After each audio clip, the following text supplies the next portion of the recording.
बहुत बहुत नमस्कार आप सभी का। आपके साथ मैं और रितिका पांडे और आप देख रहे हैं न्यूज़ 21। देखिए, राजस्थान की सियासत में जब भी संगठन कौशल और जमीनी पकड़ की बात होती है तो एक ही नाम, जी हां, प्रमुखता से उभर कर आता है श्री अशोक परनामी जी का। जी हां, अशोक परनामी जी का जन्म दिवस है आज, खुशी की बात है।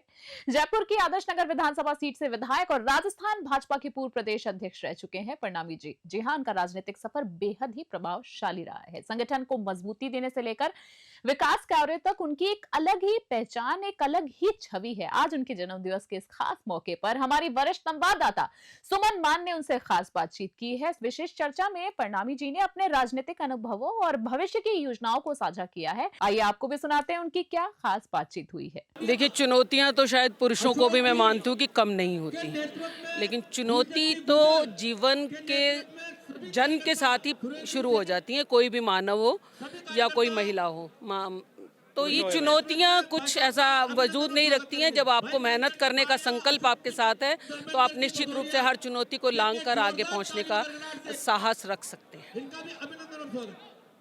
जिस हिसाब से आपने बोला, आप बहुत ही मजबूत महिला प्रतीत हो रही हैं। मैम, भाजपा की सरकार में काम कैसा हो रहा है? बहुत अच्छा हो रहा है। आप देखिए, जिस तरफ आप देखेंगे ये 4 लोगों की सरकार नहीं चल रही है। इसमें हर काम को, हर दायित्ववान को वो काम दिया गया है जिसमें वो सक्षम है।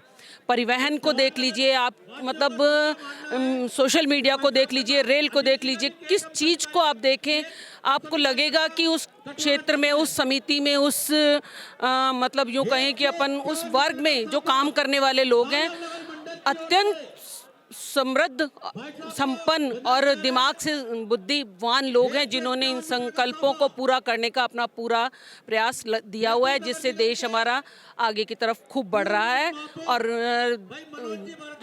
खाली जो कहें कि भारत ही नहीं अपितु विश्व में हमारे देश का नाम आगे बढ़ रहा है, ये हमारे लिए बहुत ही गौरव का विषय है। और मैं एक बार पुनः फिर जनता से आह्वान करूंगी कि जिस प्रकार अभी हमने अपनी सरकार को लोकतंत्र के नाते से काम करने का जो जिम्मा दिया है, आने वाले 2-4 दशकों तक अगर उनको देंगे तो हाँ, एक बार पुनः हमारा देश वही भारत जो सोने की चिड़िया कहलाता था उसी श्रृंखला में आएगा और हम सब उसका लाभ लेंगे। नमस्कार, मैं सुमन मान, न्यूज़ 21 से। अभी हम यहाँ पर उपस्थित हैं, अशोक परनामी जी का जन्म दिवस है। वहाँ पर हम कुछ मेहमानों से संपर्क कर रहे हैं, कुछ मेहमानों का इंटरव्यू ले रहे हैं, कुछ छोटे-छोटे सवाल हैं हमारे। तो सबसे पहले हम जसवीर जी से बात करते हैं, जो कि अल्पसंख्यक समाज के पूर्व अध्यक्ष रह चुके हैं। जी, बहुत बहुत नमस्कार सर। जी, सर, मैं आपसे पूछना चाहूँगी, आज की राजनीति को लेकर आपको क्या लग रहा है कि क्या बदलाव चाहिए? देखिए, बदलाव तो सकारात्मक बदलाव होने ही चाहिए। आज हम जिस अवसर पर इकट्ठे हुए हैं, यहाँ पर राजस्थान विधानसभा के अंदर बड़े ही प्रखर व्यक्तित्व वाले के धनी अशोक परनामी जी, जो राजस्थान भाजपा के पूर्व अध्यक्ष भी हैं, उनका आज जन्मदिन है। और जिस तरीके से आप देख रहे हैं कि इसको सामाजिक सरोकार के साथ जोड़ा गया, इनके जन्म दिवस को ब्लड डोनेशन कैंप भी है, मिलना जुलना भी है सारे कार्यकर्ताओं के साथ। तो जो भी राजनीति में रहते हैं, अशोक परनामी जी जिस तरीके से सेवा की दृष्टि से इसमें रहे हैं और आगे भी जैसे विधायक के रूप में भी उन्होंने यहाँ पर इस क्षेत्र के अंदर जो काम किया और राजस्थान के प्रत्येक कार्यकर्ता के साथ उनका जो ऊर्जावान व्यवहार रहा, संपर्क रहा, वो उसकी ये गवाही आज का यहाँ पर ये कार्यक्रम दे रहा है। तो मैं समझता हूँ कि राजस्थान के अंदर भी हमारी भाजपा पार्टी का शासन है और केंद्र के मोदी सरकार के नेतृत्व में पूरे देश में जो काम हो रहे हैं और राजस्थान के अंदर भी जन कल्याणकारी काम करना भारतीय जनता पार्टी की एक निष्ठा और एक पैमाना रहा है। उसी आधार पर ये काम हो रहे हैं और सकारात्मकता से काम करते हुए जनता की दुख तकलीफ़ों को दूर कर सके, ऐसा ही हम सब लोगों का एक अभियान है जिसमें अशोक परनामी जी का भी बहुत बड़ा योगदान है। सबसे पहले तो आपको जन्मदिवस की हार्दिक शुभकामनाएं। सर, आपके जन्मदिन के अवसर पर मैं आपसे पूछना चाहूँगी सर, वो कौन सा लम्हा है, वो कौन सी याद है जो आपको बहुत मजबूत बनाती है?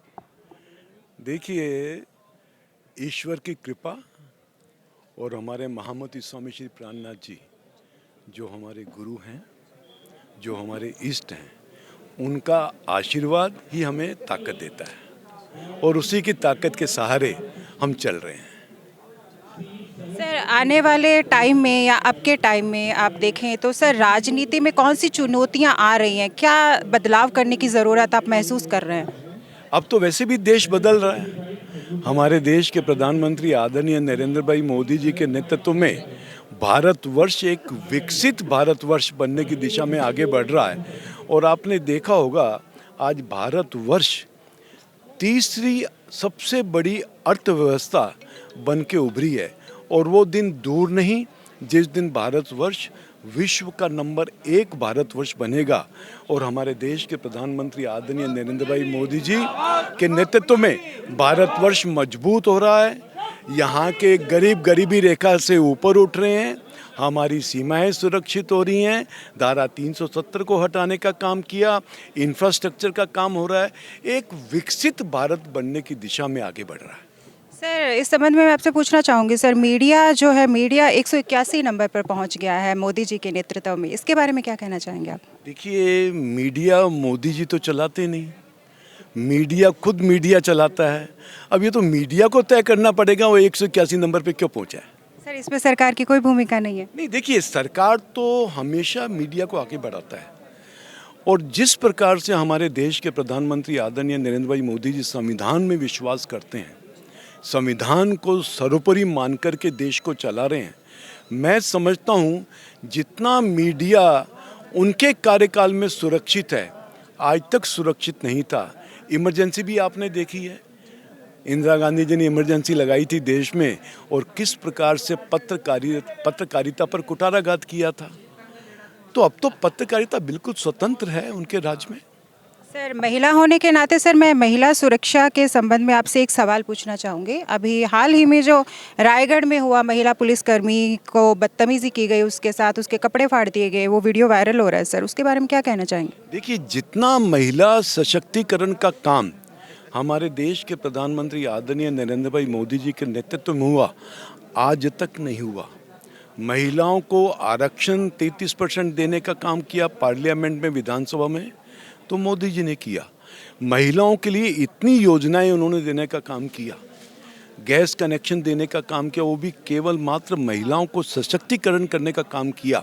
और निश्चित रूप से आप जो रायपुर की घटना की बात कर रहे हैं, ये भारतीय जनता पार्टी की सरकार है, इसमें इस प्रकार की यदि कोई घटना होगी तो उसको बर्दाश्त नहीं किया जाएगा।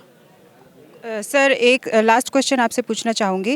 अभी जो आपका जन्मदिन है सर, भाजपा सरकार जयपुर में, मतलब राजस्थान में हम कहें तो अभी 2 साल से है सर, पहले आपका जन्मदिवस नहीं मना, तो ये क्या जनता को याद दिलाना है?